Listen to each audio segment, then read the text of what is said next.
सृष्टि रहस्य का समाधान बाइबल क्यों है? बाइबल में सृष्टि की वर्णन की सीमाएं क्या है और इसमें दिन का अर्थ क्या है? इन सारे सवालों का जवाब देखेंगे आज के वीडियो में।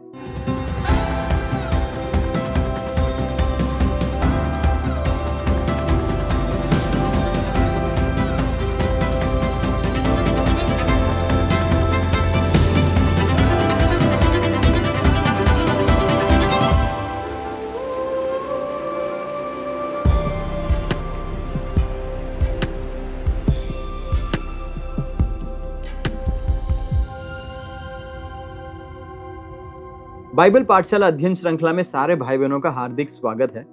हम लोग चौथे पाठ में हैं, जिसके अंदर मनुष्य की सृष्टि के बारे में हम अध्ययन कर रहे हैं। सबसे पहले अध्याय के अंदर हम लोगों ने बाइबल के अंदर वर्णन किया गया सृष्टि की पूरी गाथा को देखा कि बाइबल 7 दिन में किस प्रकार सृष्टि को प्रस्तुत करता है, और उसके बाद हमने देखा था कि विज्ञान किस प्रकार बाइबल में वर्णन किया गया सृष्टि को सपोर्ट करता है। आज हम लोग देखने जा रहे हैं सृष्टि की व्याख्या में बाइबल की श्रेष्ठता। पूरे दुनिया भर में सृष्टि के बारे में कई सारे व्याख्या है। अलग अलग धर्मों में सृष्टि के बारे में अलग अलग गाथा है, अलग अलग व्याख्या है, अलग अलग तर्क शास्त्र के अंदर अलग अलग व्याख्या है। परंतु आज हम लोग देखने जा रहे हैं बाइबल के अंदर प्रस्तुत किया गया जो सृष्टि की व्याख्या है, किस प्रकार ये सबसे श्रेष्ठ है या सबसे अद्भुत है। सबसे पहली बात है परमेश्वर सबका प्रथम कारण है। God is the first cause. उत्पत्ति पहला अध्याय उसके पहले आयत में परमेश्वर का वचन कहता है कि आदि में परमेश्वर ने आकाश और पृथ्वी को बनाया। जब परमेश्वर सृष्टि को बताता है, सबसे पहला कौन है? परमेश्वर ने बनाया। जैसे पिछले वीडियो के अंदर हमने देखा, किसी भी चीज अनमूव्ड मूवर, अरिस्टोटल ने जो शब्द किया कि ऐसा एक चीज जो सारे चीज को सबसे पहला मूवमेंट देता है, वो कौन है? उसका जवाब साइंस के पास नहीं है, परंतु बाइबल कहता है वो परमेश्वर है। यह विचार देता है कि समय स्थान से बाहर एक सर्वशक्तिमान स्रोत ने सब कुछ शुरू किया, जो इस पृथ्वी में नहीं है परंतु इस समय से और इस स्थान से बिल्कुल बाहर है, और वो सर्वशक्तिमान है। उसने सबसे पहला कदम दिया, जिसके वजह से पूरी पृथ्वी का सृष्टि, पूरे भूमंडल की सृष्टि हुई। और इस बात को जो है कई सारे वैज्ञानिक फिलोसोफर्स जो है प्रस्तुत करते हैं। जैसे कि सबसे पहला व्यक्ति जिन्होंने ये कॉन्सेप्ट को प्रस्तुत किया, उनका नाम है एरिस्टोटल। एरिस्टोटल ने अनमूव्ड मूवर उस कॉन्सेप्ट को लेकर आया। वो पहला मूवमेंट किसने लेकर आया? एरिस्टोटल का ये सवाल था। उनका जवाब कहीं भी उनको नहीं मिला, परंतु बाइबल बताता है वो सबसे पहला अनमूव्ड मूवर खुद गॉड है, खुद परमेश्वर है, जिन्होंने पहला मूवमेंट जिसके द्वारा एनर्जी क्रिएट हुआ और पूरा सृष्टि का जो उत्पन्न हुआ उसको हम देखते हैं। उसी के बाद थॉमस एक्विनास, जो एक क्रिश्चियन थियोलॉजियन है, उन्होंने फर्स्ट कॉज गॉड है करके उन्होंने थियोलॉजिकली बिब्लिकली प्रूव करके अपने पेपर में वे प्रस्तुत करते हैं। उसके बाद एक एक करके कई सारे वैज्ञानिक फिलोसोफर्स जो है इसके बारे में बात करते हैं, जैसे कि विलियम लैंक्रेग है, स्टीफन हॉकिंग्स है, आइंस्टाइन है, एल्बर्ट आइंस्टाइन है। ये सारे साइंटिस्ट जो है इन्होंने इस बात को जिक्र किया है। इनमें से कई लोगों ने बोला कि हाँ एक मूवमेंट हुआ है, परंतु जैसे कि हॉकिंग्स है, उन्होंने कभी भी डिवाइन एसेंस को सपोर्ट नहीं किया है, परंतु कई विलियम लैंक्रेग जैसे आज उपस्थित साइंटिस्ट जो है उन लोग इस बात को सपोर्ट करते हैं कि परमेश्वर ही है वो अनमूव्ड मूवर। और इस तरीके से हम देखते हैं कि सबसे पहला बात हम लोग सीखते हैं कि God is the first cause. परमेश्वर सबसे पहला कारण है जिसके द्वारा पूरी सृष्टि का उत्पत्ति होता है। दूसरी बात, व्यवस्था और उद्देश्य, ऑर्डर एंड पर्पस। बाइबल जो बताता है, सृष्टि का जो वर्णन देता है, उसके अंदर परफेक्ट ऑर्डर और एक उद्देश्य। बाकी सारे जो काफी सारे जो सृष्टि के बारे में वर्णन किए गए जो नरेटिव है, जो वर्णन है, उसके अंदर वो परफेक्ट ऑर्डर और पर्पस नहीं दिखता, परंतु बाइबल जो प्रस्तुत कर रहा है, जो सृष्टि के वर्णन को प्रस्तुत कर रहा है, उसके अंदर बिल्कुल क्रमबद्ध तरीके से परमेश्वर ने किस प्रकार सृष्टि को बनाया उसको ऑर्डर बाय ऑर्डर बताया। 6 दिन, पहला दिन, दूसरा दिन, तीसरा दिन, 6 दिन परमेश्वर ने क्या बनाया, 7वें दिन परमेश्वर ने विश्राम को रखा। सारे बातों को एक परफेक्ट ऑर्डर में बताया गया। दूसरी बात अद्भुत है, सारे बातों के लिए एक उद्देश्य देखा। जैसे कि हमने पिछले वीडियो में देखा, पहले 3 दिन में परमेश्वर ने संरचना को बनाया, उसके बाद अगले 3 दिन में उन संरचना के अंदर जीव जंतुओं को परमेश्वर ने भरा, और अंत में परमेश्वर ने अपने स्वरूप में मनुष्य को बनाया जो इन सारी बातों के ऊपर राज करता है। तो ये जो डिजाइन और जो पर्पस, जो मकसद जो है बाइबल के क्रिएशन नैरेटिव में बहुत स्पष्ट रूप से हम पाते हैं। तीसरा बात, बाइबल किस प्रकार बाकी सारे वर्णन से बिल्कुल अलग ठहरता है, वो ये है मनुष्य परमेश्वर की एक विशेष सृष्टि है। Human as a special creation of God. कई सारे जो वर्णन के अंदर, सृष्टि के वर्णन के अंदर मनुष्य को जो है केवल सारे जीव जंतु के साइकिल के अंदर पाया जाता है। एक जानवर से दूसरे जानवर, दूसरे जानवर से मनुष्य बना है, इस प्रकार कई लोग मानते हैं। परंतु बाइबल ऐसा नहीं कहता। बाइबल मनुष्य को जानवर से बिल्कुल अलग बनाता है। जानवर की उत्पत्ति किस प्रकार हुआ है? सारे जानवर, जीव जंतुओं का उत्पत्ति परमेश्वर के शब्द के द्वारा हुआ। परमेश्वर ने बोला और उनका उत्पत्ति हुआ, जिसको हमने पिछले वीडियो में परमेश्वर का जो शब्द, जो एक डीएनए कोड के समान है, एक स्पेशल मैसेज है, उस कोड से वो पूरा जानवर बनता है और आज भी वही प्रोसेस में वो बनते आ रहा है। परंतु परमेश्वर ने मनुष्य को ऐसा नहीं बनाया। परमेश्वर ने मनुष्य को खुद मिट्टी के अंदर से, धूल के अंदर से पूरे आकार, अपने रूप में मनुष्य को बनाया। उसके बाद परमेश्वर ने उसके अंदर अपने श्वास को फूका। तो मनुष्य का जो सृष्टि है बिल्कुल स्पेशल है और ये बाइबल के क्रिएशन नैरेटिव में बताता है, जिसकी वजह से human is a special creation of God. सारे प्राणियों से मनुष्य बिल्कुल अलग और हटके है और सबसे अद्भुत है। और आज हम देखते हैं वो बिल्कुल प्रूव्ड है।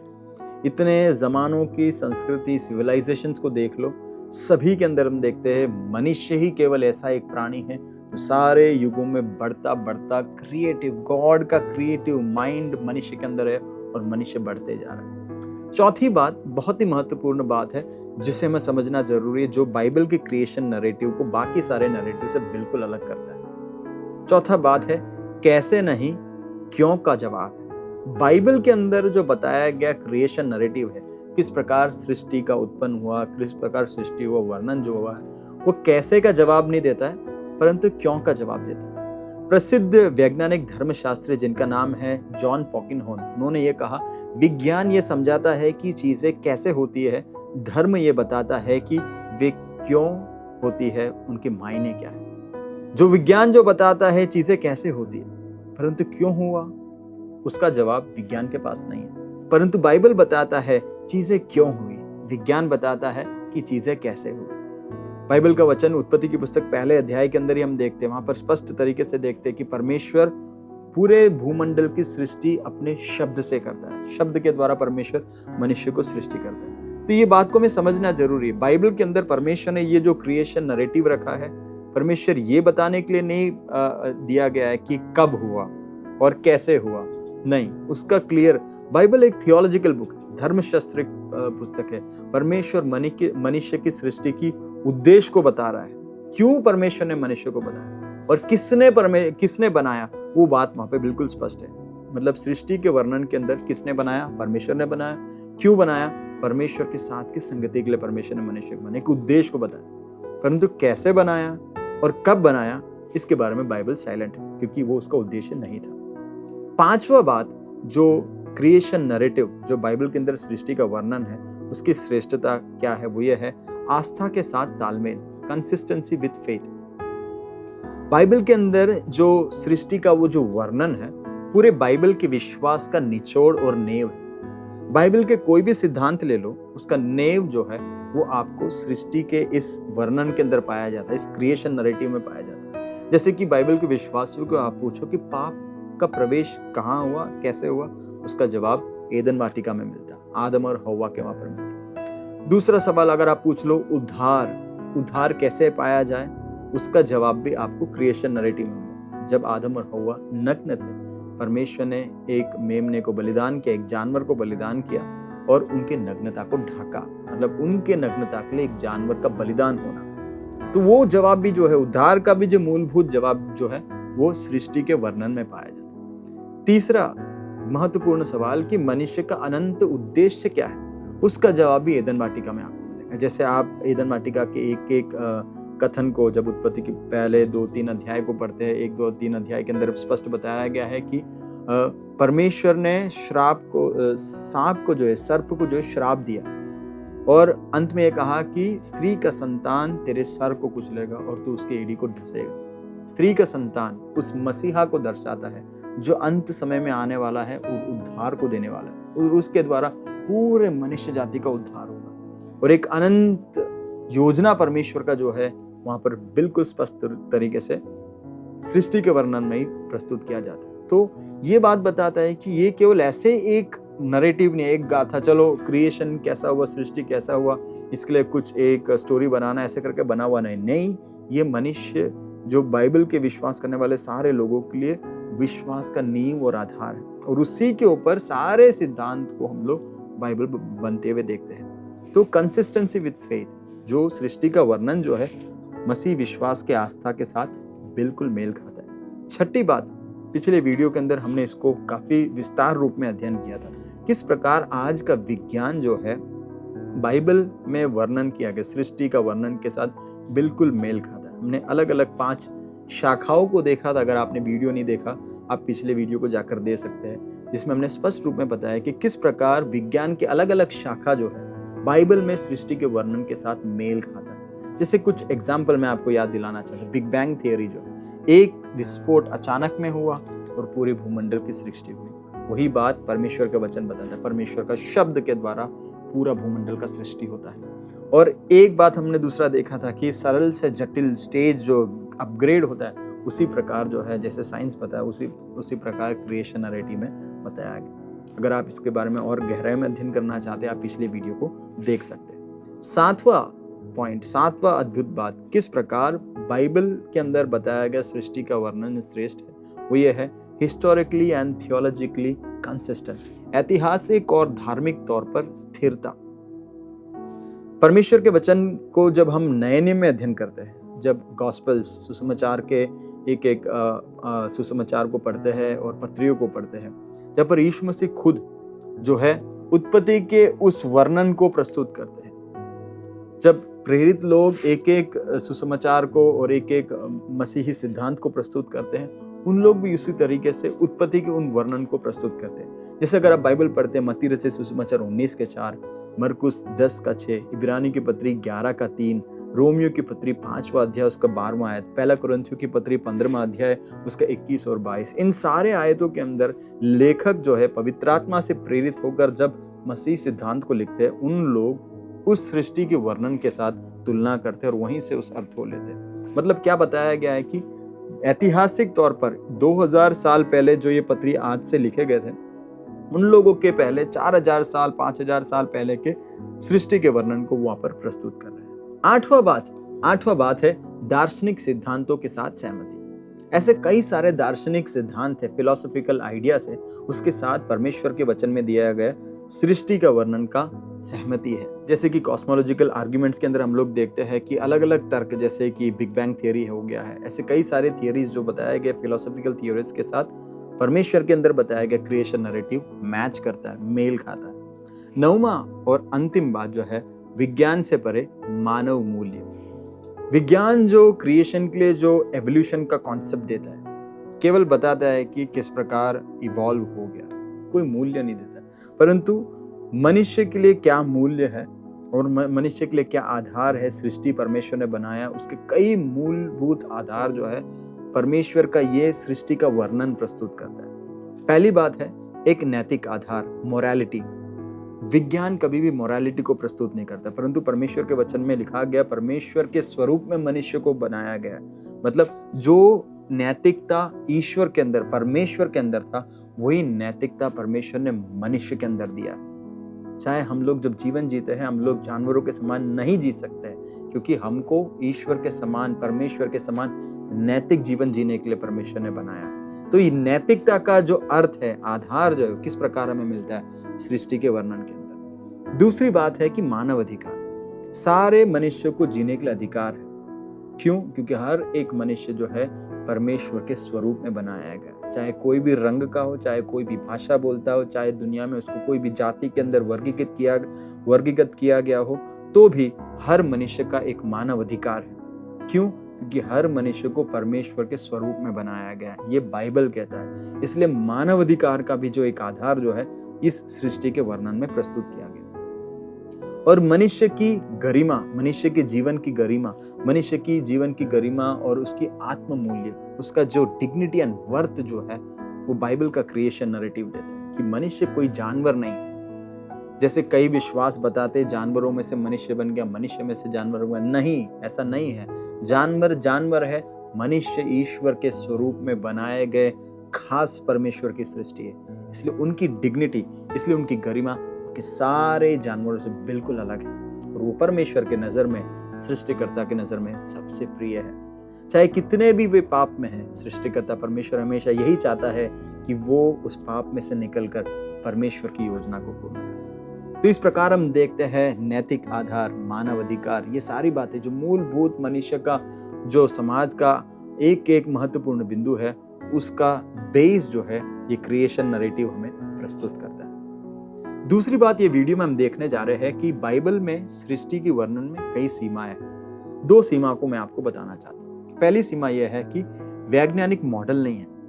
परमेश्वर का वचन, बाइबल जो है, परमेश्वर ने जब वचन लिखा है, पवित्र आत्मा के प्रेरणा से जो पवित्र शास्त्र बाइबल लिखा गया है, वो एक बात बिल्कुल स्पष्ट बताता है। बाइबल जो है सृष्टि के ये जो वर्णन इसलिए नहीं बताया गया है कि ये कैसे हुआ है या कब हुआ है, परंतु ये इसलिए बताया गया है कि ये कौन बनाया है, किसने बनाया और क्यों बनाया।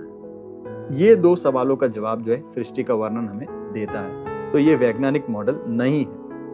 और दूसरी बात है परखने की सीमा। परमेश्वर के पवित्र शास्त्र बाइबल के अंदर जो सृष्टि को वर्णन किया गया, उसके अंदर कई अलौकिक घटनाएं हैं जिसको परखने के लिए विज्ञान की सीमाएं नहीं, विज्ञान की सीमाएं से बिल्कुल बाहर। जैसे कि क्रिएशन फ्रॉम एक्स निहिलो, कुछ नहीं था उसमें से परमेश्वर ने सर्जन किया। ये जो घटना है ये अलौकिक है, ये विज्ञान की परखने की सीमा के बाहर है। इस बात को मैं समझना जरूरी है। तो ये जो सृष्टि का वर्णन है इसका 2 सीमा है, 2 लिमिटेशन है। एक जो है ये एक साइंटिफिक मॉडल नहीं है, ये केवल ये बात बताता है कि किसने बनाया और क्यों बनाया। दूसरी बात है इस मॉडल के अंदर, क्रिएशन नैरेटिव के मॉडल के अंदर ऐसे कई बातें हैं जो सुपरनैचुरल है, जो यूनिवर्सल लॉ या विज्ञान के नियमों के अंदर नहीं है, उसके आधार पर नहीं है। हमें ये बात भी समझना है कि ऐसे कई पवित्र शास्त्र पर विश्वास करने वाले लोग हैं जो परमेश्वर की सृष्टि पर विश्वास करते हैं, परंतु वे इस बात पर विश्वास करते हैं कि विज्ञान जो कह रहा है वो भी परमेश्वर के वचन के साथ तर्क संगत है, मतलब मैच करता है। जो बिग बैंग थियरी हो वो परमेश्वर के शब्द के रूप में, बिग बैंग थियरी में एक एनर्जी था जिसके द्वारा ये पूरा विस्फोट होता है। तो विश्वासी लोग, ऐसे कई लोग मांगते हैं कि वो परमेश्वर का शब्द, वो जो वॉइस, जो वो एनर्जी था, वो तरंग जो था, वो सबसे पहला विस्फोट का कारण बनता है। और उसके बाद जो है धीमे धीमे एक एक दिन जो है एक एक अलग अलग समय काल को बताता है और इस प्रकार पूरी सृष्टि का सर्जन हुआ। चौथा एक महत्वपूर्ण बात मैं आपको समझाना चाहता हूँ कि ये पूरा सृष्टि के बारे में अध्याय के अंदर जो है योम शब्द का उपयोग है। दिन बताएगा, पहला दिन, दूसरा दिन, तीसरा दिन। तो ये दिन कौन सा, आज के हमारे 24 घंटे का दिन है या फिर उसका अर्थ अलग है, उसके बारे में 4 विभिन्न थियरी उसको बताकर मैं समाप्त करना चाहता हूँ। सबसे पहला जो थियरी है वो ये बताता है कि 24 घंटे की वास्तविक दिन, 24 लिटरल आवर्स, वो यंग अर्थ क्रिएशनिज्म करके इस कॉन्सेप्ट को कहते हैं, जिसके अंदर बताया जाता है कि बिल्कुल जो एक दिन कहा गया है वो 24 घंटा था, अगले दिन कहा गया वो 24 घंटा था, और एक 24 घंटे के बाद, 24 घंटे के बाद परमेश्वर ने पूरे सृष्टि को सर्जन किया। ये जो तर्क है इसकी कुछ चुनौतियां हैं। ये खगोल शास्त्र, भूविज्ञान और अनुवंशिक कई शास्त्रों के साथ जो है ये मेल नहीं खाता है, तो ये एक समस्या है। दूसरा एक तर्क है, दूसरा एक फिलॉसफी है डे एज थियरी या फिर दिन युग सिद्धांत बोलते हैं, जिसको ओल्ड अर्थ क्रिएशनिज्म बोलते हैं, जिसमें प्रत्येक दिन जो है एक लंबा भूवैज्ञानिक युग माना जाता है कि एक बड़ा युग है, एक दिन जो है बड़े युग के समान है, इसमें लोग मानते हैं। तो इसमें क्या मेल खाता है वो ये है कि वैज्ञानिक कॉन्सेप्ट के साथ ये मेल खाता है, परंतु इस बात में तर्क होता है कि किस प्रकार पौधे से पहले, मतलब सूर्य को बनाने से पहले पौधा बनाया गया है। तो ऐसा कई लोग सवाल पूछते हैं, परंतु उसका जवाब भी है कि सबसे पहले परमेश्वर ने उज्याला को बनाया। उसका स्रोत क्या है बिल्कुल स्पष्ट नहीं है, परंतु परमेश्वर ने उज्याला को बनाया और उस उज्याला के द्वारा भी पौधा आगे जी सकता है, ऐसे कई लोग तर्क देते हैं। तीसरा जो थियरी इसमें माना जाता है वो है फ्रेमवर्क हाइपोथेसिस बोलते हैं, जिसमें प्रतीकात्मक सिद्धांत कहते हैं कि 3 दिन जो है वो एक फ्रेम है, पहला 2-3 दिन, और उसके बाद अगला 4-5-6 वो एक फ्रेम है, और परमेश्वर ने एक पहला 3 दिन के फ्रेम के अंदर परमेश्वर ने स्थल को तैयार किया और दूसरा 3 दिन के अंदर परमेश्वर ने उसको भरा।